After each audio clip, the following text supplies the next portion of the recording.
Para nós, 2022 é o ano das surpresas, ok? É o ano de Deus nos surpreender, de nós nos surpreendemos, de nós surpreendermos outras pessoas com a nossa postura. A nossa proposta para 2022 é um ano de surpresas, um ano que coisas comuns deixarão lugar para coisas extraordinárias, para coisas que não aconteciam em outro tempo da nossa caminhada, da nossa história, do nosso casamento. O tema da minha mensagem hoje é: surpresa, ele chegou. Hoje eu quero mostrar a você que foi uma grande surpresa quando Jesus chegou. Quando ele chegou neste mundo com sua presença, sua maneira de conduzir as coisas era uma maneira que, no mínimo, dava a ele, o título de diferente. As pessoas não conseguiam entender muito bem a maneira cuja qual ele se posicionava. Então, quando nós olhamos para Jesus, por que ele era tão estranho? Por que pessoas achavam que ele era alguém tão estranho? Bom, fisicamente, ele era semelhante a todos. Quando nós olhamos Judas Iscariotes, ele traindo Jesus, ele precisou oferecer aos soldados uma senha, um código, porque os soldados não sabiam diferenciar Jesus de seus discípulos. Jesus era tão parecido com seus discípulos que poucas pessoas, se não tivesse caminhando com ele, teria dificuldade. Normalmente, se você observar, até nos filmes que nós olhamos, quando nós olhamos para aqueles filmes, para aquelas fotos, você pode notar que há uma semelhança muito grande de aparência, de vestimenta. Hoje, inevitavelmente, é muito comum em determinados ambientes nós conseguimos identificar quem é o chefe, quem é o pastor. Tem a ver com roupa, tem a ver com cadeira, tem a ver com lugar, tem a ver com posicionamento, que consegue diferenciar. Jesus, ao contrário, certo? Ele buscava se fazer próximo, ele buscava se fazer igual às pessoas no que diz respeito à aparência, mas bem diferente no que diz respeito a valores e postura. Então, fisicamente, ele era igual, mas quando ele se comportava, ele era diferente. Então, para todos era uma grande surpresa. Por quê? Porque ele traz um modelo novo, um modelo diferente. A maneira, e é isso que eu vou mostrar a vocês hoje. Ele chegou, e quem é ele? Ele é o diferente. Mas diferente por quê? Ele se veste diferente? Não, ele se veste igual a todo mundo. Por quê? Porque ele não frequenta a festa? Não, ele ia às festas. Por quê? O que fazia de Jesus, alguém diferente dos demais? O posicionamento de seus valores, a maneira cuja qual ele defendia aquilo que ele acreditava. Jesus era altamente influente, uma capacidade muito alta de influenciar. Esqueça a sua divindade, porque se Jesus fazia isso porque era Deus, com certeza nós não vamos poder replicar o modelo, porque nós não somos. Se Jesus usava algum poder divino para buscar exercer esse nível de influência, nós não teremos sucesso. Por quê? Porque nós não temos esse poder. É importante você entender que tudo que ele conduzia com a sua humanidade, com a maneira de ser um ser humano, porém a postura e o posicionamento dele era diferente. Tá? Eu vou pedir só aí para ter cuidado com a criança se fizer barulho, tá bom? Tem o berçário ali, dá um pulinho lá, tá bom? Então, olhe para mim, João capítulo 7, verso de número 46, é o primeiro texto que eu quero colocar. Eu quero colocar a princípio 3 textos com vocês. João 7,46. Responderam os servidores: nunca, repita comigo, nunca. Nunca homem algum falou assim como este homem. Preste atenção, porque aqui nós vamos notar o primeiro ambiente que eu quero citar para vocês sobre a diferença de Jesus. Quem são os servidores aqui? Me parece que alguns soldados ou alguns homens preparados e enviados pelos escribas para pegar Jesus, prendê-lo, capturá-lo e levar à presença deles, me parece que a princípio para um simples interrogatório. Aí os servidores vão para lá onde Jesus está ensinando, está pregando, com o propósito de prender Jesus. Quando eles chegam, provavelmente tem bastante gente e eles não vão se arriscar prender Jesus naquele ambiente onde ele está rodeado de pessoas que querem ouvi-lo. Vai gerar confusão. Então, inevitavelmente, eles param para escutar o que Jesus está dizendo, para depois que escutar Jesus falar, ele diz: espera ele falar, quando essa multidão for embora, a gente vai lá e prende o homem e leva. Só que quando eles começam a ouvir Jesus, ele descobre que ele é bem diferente de todos os homens que eles já ouviram. A maneira que ele fala é altamente, né, ou com muita autoridade, mas ao mesmo tempo ele consegue ter amor quando fala. Ele confronta a verdade, estabelecendo os princípios, e os homens estão escutando Jesus falar, para depois prendê-lo. Quando Jesus termina de falar, ele desiste de prendê-lo. E falou: não vai rolar, não vai dar para prender esse cara. E aí ele volta para dar notícia para aquela turma. E ele diz assim: nunca. Eu fico imaginando a cara dos escribas e fariseus. Olha, nunca nós escutamos, nunca homem algum falou com este homem igual a ele. Em outras palavras, eles estão dizendo: cara, além de nós não prendermos, quase que a gente não volta. Quase que a gente fica por lá e vira discípulo dele.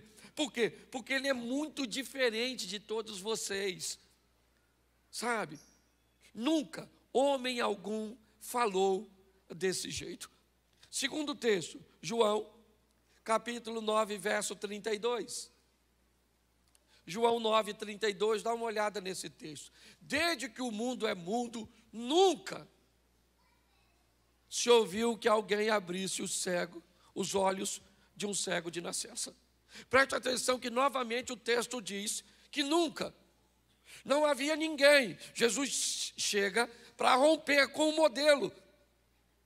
Dá uma confusão danada, porque ele cura um cego. Era sábado esse dia, os caras não gostavam. Por que os caras não gostavam? Porque eles não tinham autoridade para curar ninguém. Então, quando eles viram Jesus fazendo algo, eles criaram um problema. Eles estão questionando a cura do cara.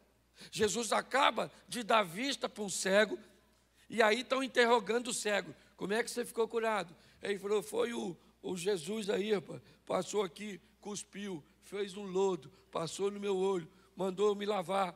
Quando eu voltei, eu estava vendo. E alguém falou: não pode, ele é do diabo. Ele falou: rapaz, não quero saber se ele é do diabo, eu quero saber só uma coisa: eu era cego, agora estou vendo, mano. Não, chama o pai dele, que isso é, entendeu? Uma fraude. Aí chamaram o pai e a mãe do cego. Primeira vez que o cego está vendo os pais. Lá vem os pais. Eu imagino ele perguntando: são eles? Que é a primeira vez que vejo, sou de nascença. E aí os pais viram o ex-cego. E aí os escribas começam a interrogar os pais: esse aqui é filho do senhor? Ele falou: é, meu menino. Ele era cego? Quando saiu de casa hoje, era. Mas como é que ele está vendo? Ele falou, aí, eu não sei. Pergunta a ele aí. Aí volta para o cego, ou para o ex-cego, e diz, como é que você está vendo? Ele falou, vou falar com você, o camarada cuspiu, fez um logo, já falei 3 vezes. Ele falou, não pode, esse cara tem demônio.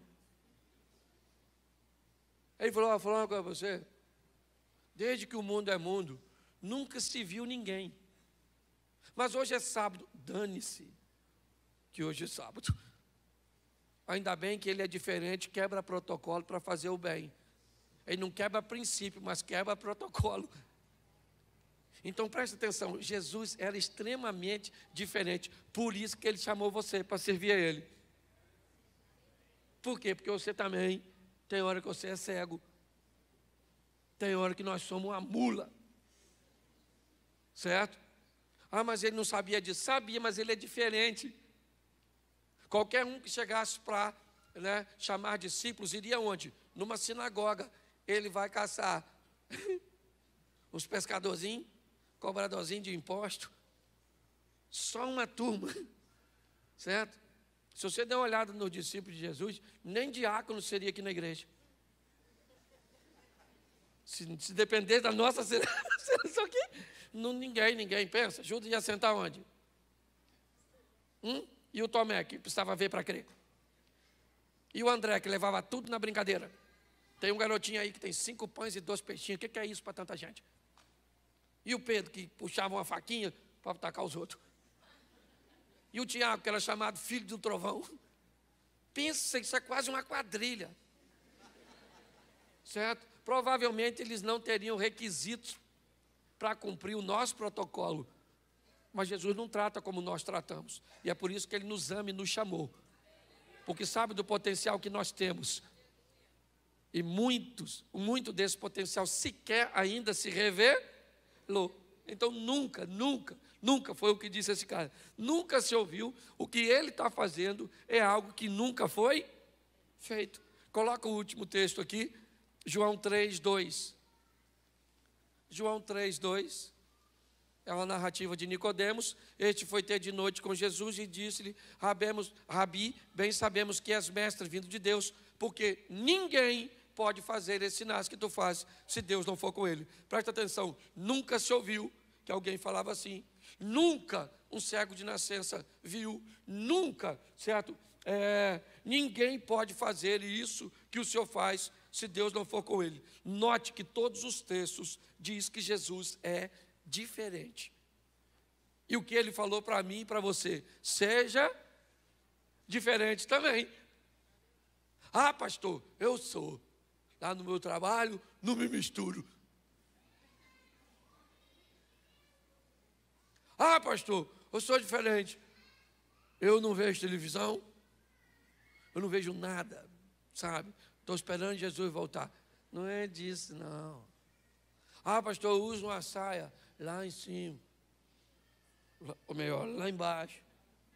Certo? Falei, lá em cima parece ter rabo de cavalo crescendo para baixo. Certo? Então, o que é saia para a gente? Para a gente, projeto recomeçar. Ela não é nem aqui, e nem aqui. É só descer um pouco, mediana. Você está entendendo? É equilíbrio. Então eu vou te mostrar agora por que é que ele, já deu para notar que ele é diferente. Mas olha como ele vai agir, é que vai tumultuar a cabeça de todo mundo. Ele entra no lugar que ninguém entra e não é para ser influenciado, é para ser um influenciar isso. Porque tem gente que pode usar o que eu estou... Pastor, por isso que eu vou no boteco. Para influenciar. Eu até tomo um negocinho assim, mas eu prego a palavra. Não é disso que eu estou falando. Certo? Então preste atenção nesse texto, nesses textos. Vai ser rapidinho que a voz está bem. Primeiro, Jesus começa a quebrar um protocolo bem difícil daquela época. Conversar com mulher que não fosse a dele. Isso já era um problema. Se tivesse sozinha, então, se iniciasse um diálogo, era pior ainda. E ele começa a quebrar algumas coisas. E só para você entender, vamos lá, já que ontem foi o Dia Internacional da Mulher, então, aqui meio atrasado, ainda que eu tenha mandado aí uma homenagem para vocês ontem, certo? Mas feliz Dia Internacional da Mulher. Louvado seja Deus pelas mulheres. Tem mulher aí? Orgulho de ser mulher, orgulho de ser feminina, motive essa feminilidade nas meninas. Bota brinquinho, bota batom, bota mesmo, maneira, veste umas roupinhas. Se tem um troço que eu não gosto é de ver mulher com aparência de homem. Porque o homem é feio. Certo? Então, por favor, certo? Cuide dessas meninas. Louvado seja Deus pelas mulheres. Eu não gosto muito de feminismo, porque feminismo não gosta de mulher. Então, seja feminina, querida. Olhe para o espelho e diga, eu me amo. Não estou bem, mas não sou a melhor versão de mim mesma no momento. Certo? Mas eu ainda chego lá. Ok? Então, vamos lá? João 4, 27. Note como é que sempre tem uma conotação de surpresa. Disso vieram seus discípulos e maravilharam-se, ou seja, ficaram surpresos de que ele estivesse falando com uma mulher. Todavia, nenhum deles lhe perguntou, ou lhe disse, que perguntas, ou por que fala com ela. Preste atenção, porque Jesus, ele vai ter um encontro com uma mulher sozinho. A dona foi tirar água, uma mulher de vidinha meio esquisita, certo? Provavelmente, se ela contasse para você que Jesus encontrou com ela sozinho, você não ia acreditar, porque você ia imaginar que Jesus apareceria num círculo de oração, num culto, numa igreja, mas nunca com a dona dessa de 5 maridos. Uma vidinha bem complicadinha. Certo? Ela está perto do poço e Jesus vai encontrar com ela. Por quê? Porque ele está quebrando. Ele é diferente. Todo mundo via numa mulher, não fala não, só pensa. Se eu falasse para você aqui agora, tem uma dona em pé aqui, já casou 5 vezes, está caçando outro. E ainda está com o marido de outro aqui. O que você diria que ela é? Não fala não, só pensa. Uma mulher que teve 5 maridos, já está no 6º. Pelo amor de Deus, dona. Vai tomar uns remédios para baixar esse fogo. Certo? Só que quando eu olho, Jesus marca um encontro com ela que ela nem sabe. Enquanto todo mundo está olhando aquela mulher por um prisma, por uma ótica, Jesus olha e diz assim, vou fazer dessa dona uma evangelista.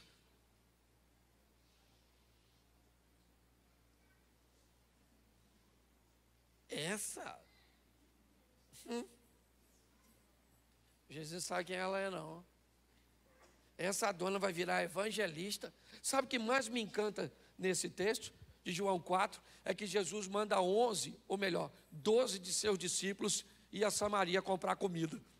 Eles entram na cidade de Samaria, compram comida e não chama ninguém para ter um encontro com Jesus.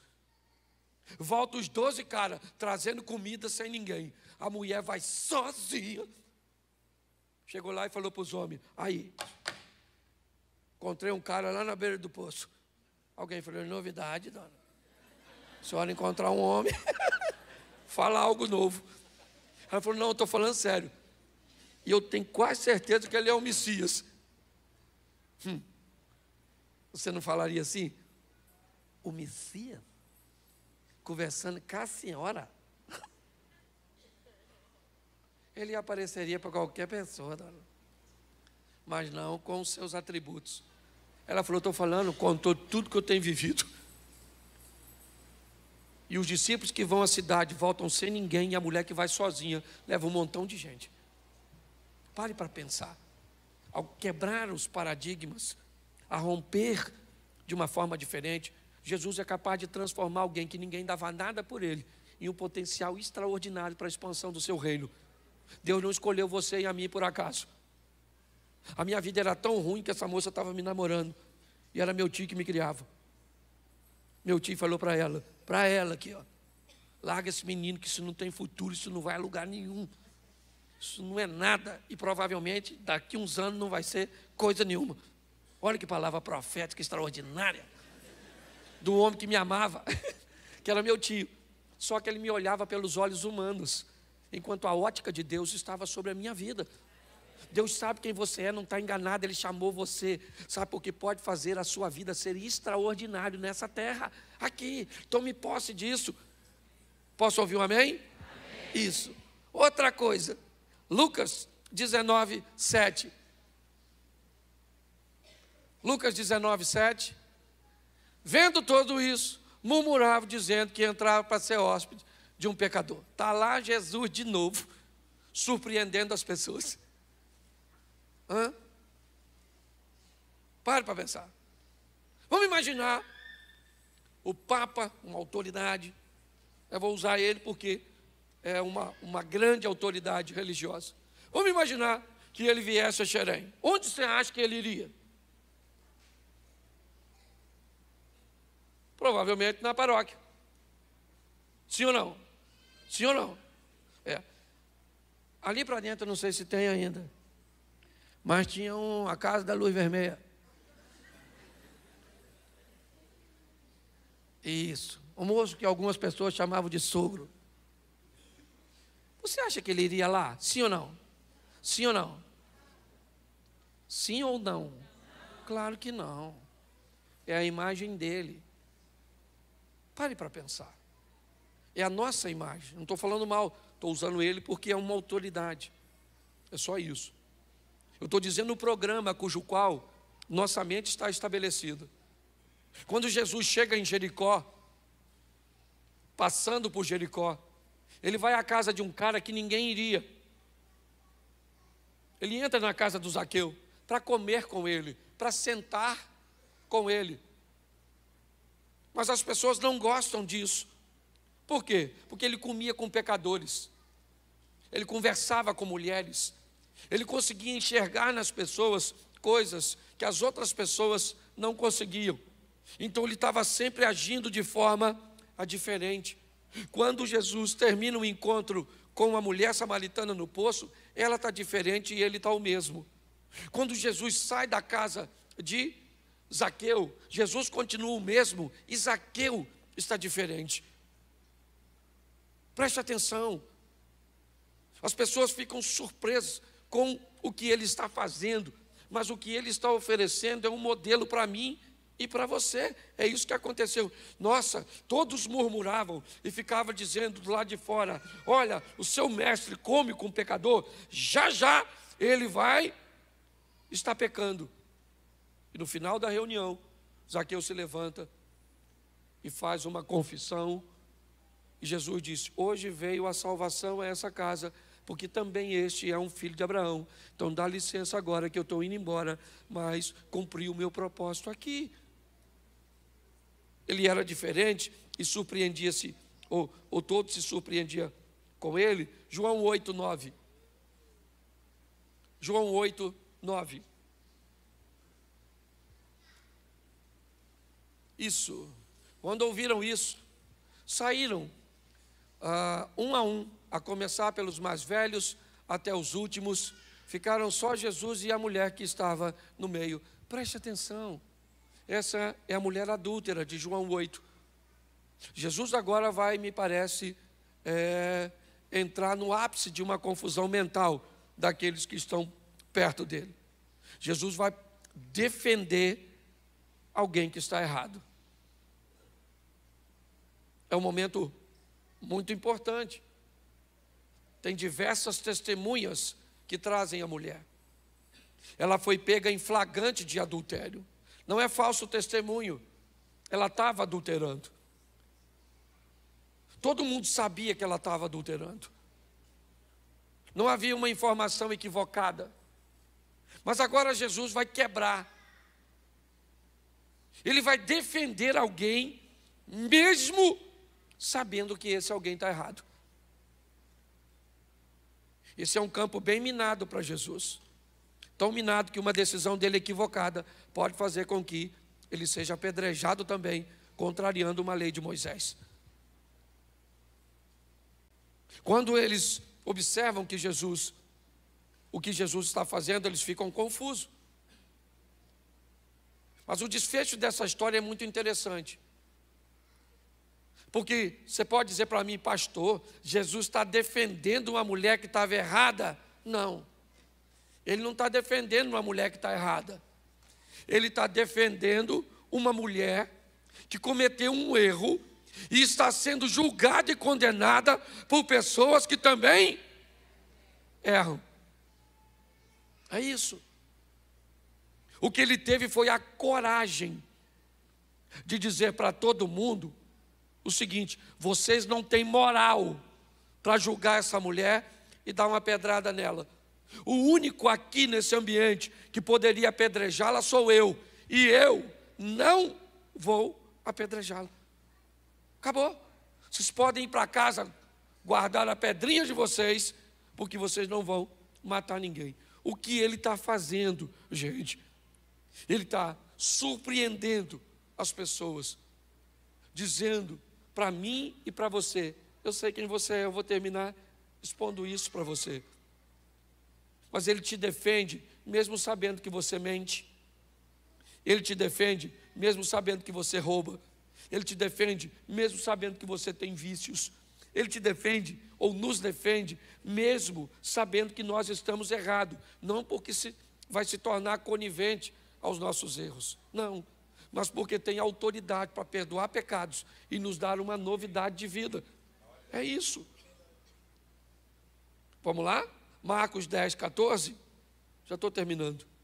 Marcos 10, 14. Coloca para mim.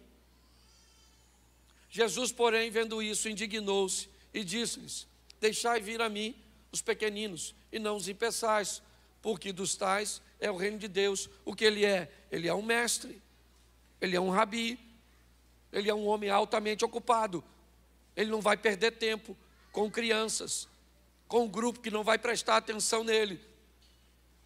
Pare para pensar. Esse era o modelo do rabino. Ele não aceitava nem mulheres sentadas aos pés deles, quanto mais criança, barulhenta, não prestando atenção. Quando de repente alguém está trazendo as crianças para perto de Jesus, os discípulos digam: não, não, não, não, não. O que essas crianças estão fazendo aqui? Jesus disse: não, não, não, não. Deixa as crianças vir até a mim. Eu vou orar por elas. Eu vou abençoá-las. O que ele está sendo? Diferente. Só isso. É isso que o mundo está precisando, de gente diferente. Sabe qual é o grande problema do Evangelho? A modernização do Evangelho está tornando todo mundo igual. Esse é o grande problema. Vamos falar um palavrão agora, mesmo sendo crente. Por quê? Porque o palavrão é só para ativar, é só para fazer alguma coisa, para extravasar. Vamos nos vestir como todo mundo está se vestindo. Eu digo, de maneira onde não há decência, onde não há ordem. Eu não estou dizendo para viver de uma forma retrógrada, né, ultrapassada ou fora, né, da moda. Não é isso que eu estou dizendo. Mas hoje está difícil demais, dependendo do ambiente que você vá. Você vê pessoas dizendo que são crentes. Eu até entendo, porque para mim, crente é a primeira fase, né, do processo. Preste atenção, o diabo é crente, sim ou não? Mas ele não é cristão. Certo? Crente é aquele que conhece, entende, respeita e crê. Cristão é aquele que copia Cristo, que segue, que obedece a Cristo. Ser crente é apenas uma primeira fase do processo. Essa é a grande verdade.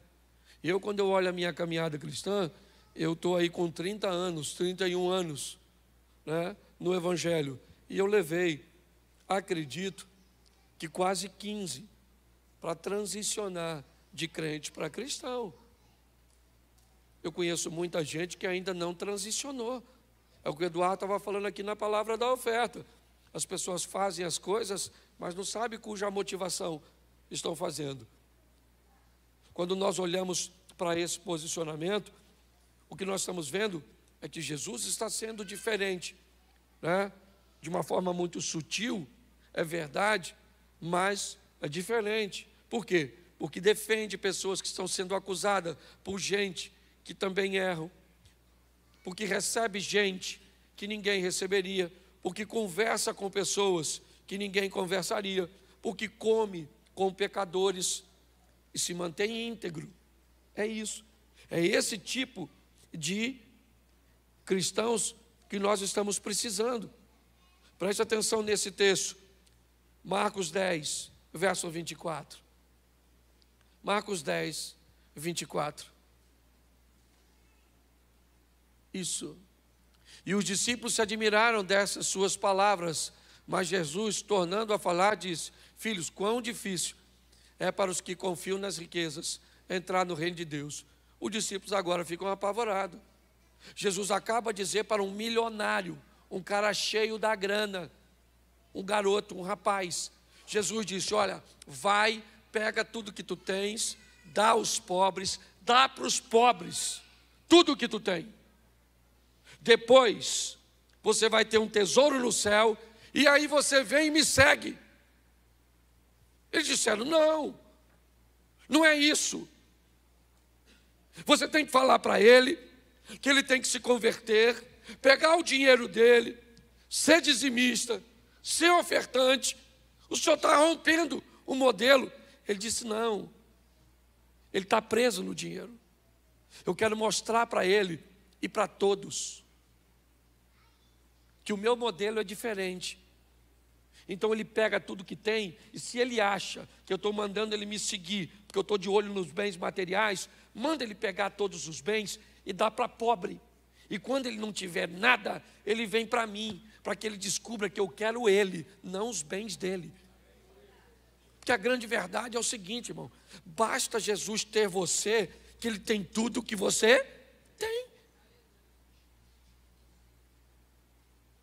E essa é a grande verdade.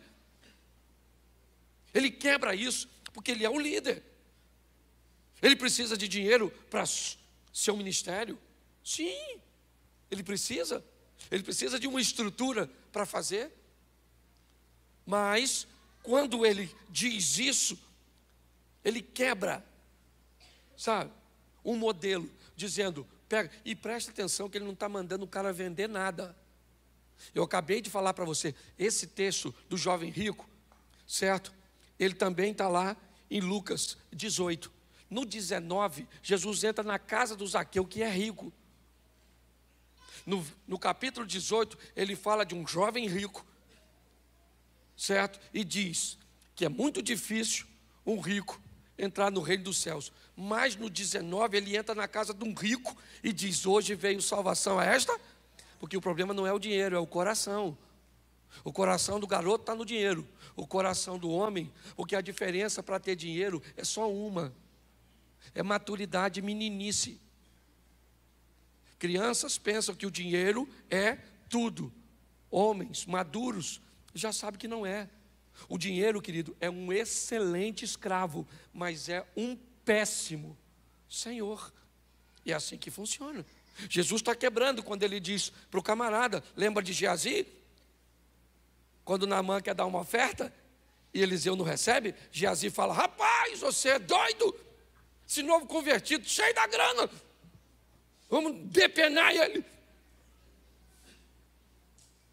Hoje a gente vive debaixo, infelizmente, de uma mentalidade assim. Se o camarada tem dinheiro, é rico, ele é poderoso, ele tem Jesus, disse: olha, vende tudo que tu tem, dá para os pobres, você vai ter um tesouro no céu. Depois, quando você estiver duro, aí pode vir que eu quero você e não seu dinheiro. Ele não entendeu a mensagem, virou as costas e foi embora. Mas não era uma mensagem que seria dito por um fariseu. Não era.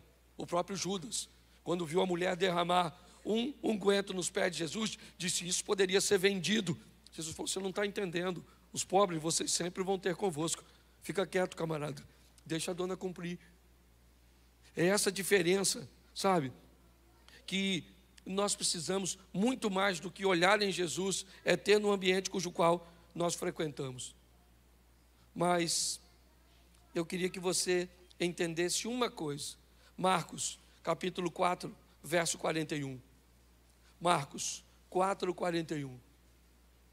E sentiram um grande temor. Novamente eles estão surpresos. E eles dizem uns aos outros: mas quem é este que até o vento e o mar lhe obedecem? Eles estão andando com Jesus. Estão vendo Jesus conversar com gente que ninguém conversava. Eles estão andando com Jesus. Estão vendo Jesus parar para lidar com situações de maneira cuja qual eles sabiam que nenhum dos líderes daquela época, ele entra em casa que ninguém entra, ele conversa com ninguém, com pessoas que ninguém conversaria, ele defende pessoas que estão erradas, ele conversa e recebe crianças, ele diz para os ricos: não preciso do seu dinheiro. E agora ele diz para vento e o mar: fica quieto, acalma-te. Os discípulos estão entendendo que ele é muito diferente de tudo que eles já viram até o presente momento. Mas é com a mulher samaritana, é com Natanael, que Jesus mostra uma grande lição. João capítulo 4, verso 19. João 4, 19. E disse-lhe a mulher: Senhor, eu vejo que o Senhor é profeta. Coloca para mim João 1, 47.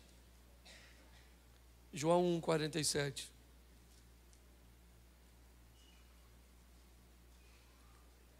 Jesus viu Natanael vir ter com ele e disse dele: eis aqui um verdadeiro israelita, em quem não há dolo. Bota o verso 48 para... Isso. Disse-lhe Natanael: de onde o Senhor me conhece? Ou de onde me conheces tu? Jesus respondeu e disse: antes que Filipe te chamasse, eu te vi, estando tu debaixo da figueira. Preste atenção e eu termino aqui. Jesus disse para a mulher samaritana: você não sabe quem eu sou, mas eu sei quem você é. Jesus disse para Natanael: você não faz ideia de quem eu sou, mas eu sei quem você é. É importante nós entendermos isso. Nós sabemos poucas coisas sobre ele, mas ele sabe tudo sobre nós. Ele sabe tudo sobre a sua infância. Ele sabe tudo sobre a sua adolescência. Ele sabe tudo sobre a sua juventude. Ele sabe tudo sobre o seu casamento. Ele sabe tudo sobre os seus negócios. Ele sabe tudo, tudo, tudo a seu respeito. Essa é a grande verdade. Porém, ele é diferente. Talvez qualquer pessoa que soubesse tudo sobre nós usaria um pouco desse tudo para nos constranger, para nos pressionar. Mas ele não. A proposta dele é dizer: eu sei quem você é.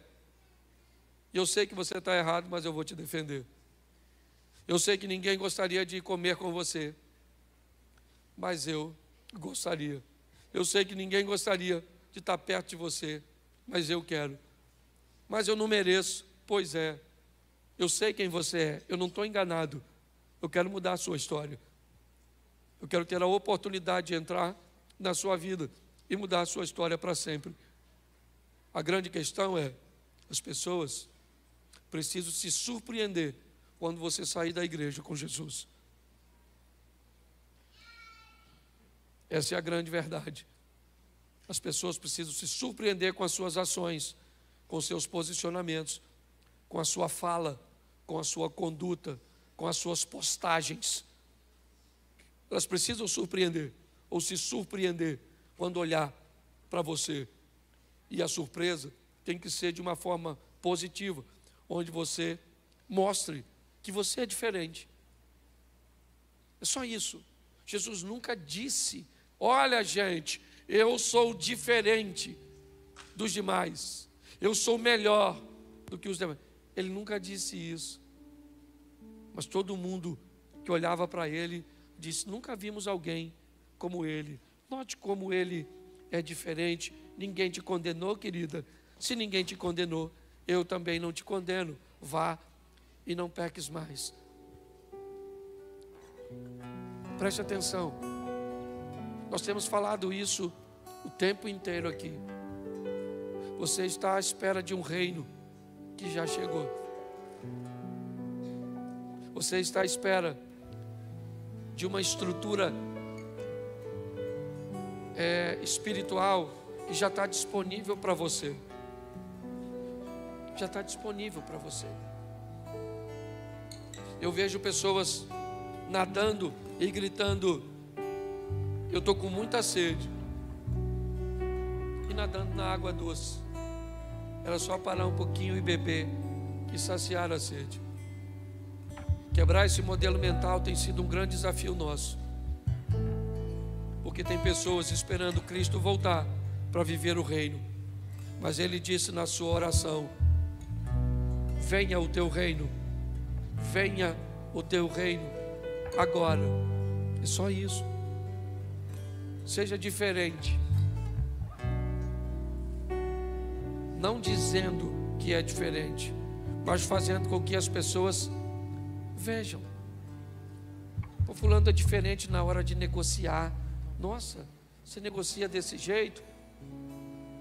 Nossa, você age dessa forma? Ah, é. Eu me posiciono assim.